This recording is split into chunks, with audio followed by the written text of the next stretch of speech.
Halo teman-teman, welcome back to my YouTube channel. Jumpa lagi dengan saya. Saya akan coba jawab pertanyaan teman-teman kemarin di kolom komentar tentang perlu nggak amoksisilin untuk pasien demam dan juga pilek. Nah teman-teman, pada pasien demam ya dan juga influenza itu disebabkan oleh virus influenza. Jadi ketika teman-teman batuk, pilek, kemudian ada sedikit demam, dan itu biasanya disebabkan oleh virus influenza.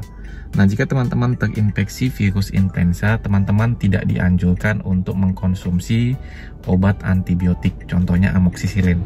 Nah, amoksisilin ini merupakan suatu obat antibiotik, biasanya digunakan untuk infeksi bakteri.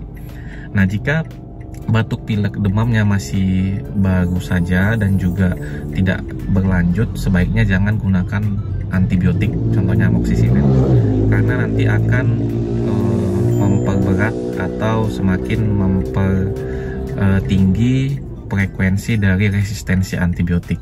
Jadi teman-teman cukup mengkonsumsi obat demam, kemudian gunakan obat-obatan seperti CTM atau cetirizine untuk memperingan influenzanya. Kemudian jangan beristirahatlah dengan cukup dan konsumsi cairan yang cukup.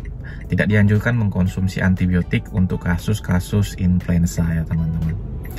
Oke teman-teman, semoga bisa membantu. Jangan lupa like, komen, dan subscribe serta bagikan bagi teman-teman yang membutuhkan. Terima kasih, salam sehat.